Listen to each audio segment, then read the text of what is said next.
Can you game and stream on AMD's Threadripper? Render 4K video or do 3D modeling tasks? I got the benchmarks for all those and more in today's video. Let's jump into it. But if this is your first time to the channel and you want to learn more about building PCs and other gaming related stuff, consider clicking the subscribe button and notification bell to catch all new uploads like this one the moment they drop. Doing this helps me grow here on YouTube and as a content creator, and for that I appreciate you all to the moon and back. How much value is there in a $190 12-core CPU? Just recently I built the Core Shredder, which houses a Threadripper 1920X, 32 gigabytes of Corsair RAM, and an NVIDIA GTX 1080 Ti. And now what makes this build special is its price to entry, or the platform, the X399 chipset, which has amazing upgrade options should we want to make the leap to a bigger CPU with more cores. But if you want to stream games on Twitch or create video content for your YouTube channel, and you want to save a little bit of coin along the way, does this X399 setup have enough value to deliver at this price point? Can the Core Shredder make it happen? Let's roll the benchmarks and find out.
And there you have it. You've seen the benchmarks, you've seen the numbers. This AMD Threadripper system has enough power to handle your content creation workflow and stream and game either separately or at the same time.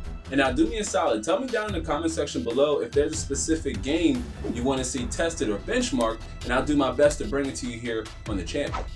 And if you want a full rundown of all the parts that's inside of this budget beast, and you missed out on the build video, I'll throw a link up to the card right here so you can check that video out after watching this one. But it is important to note that I disabled 4 of the cores in the BIOS while gaming, effectively turning the CPU into a 2700X or an 8-core 16-thread CPU. And I also applied a mild 4.1 GHz overclock at 1.4 voltage and a XMP on the memory of 2666, and was generally surprised at how well this X399 combo performed when paired with the 1080 Ti, which was able to push out frames in high fidelity in games like PUBG and Fortnite without much of a problem.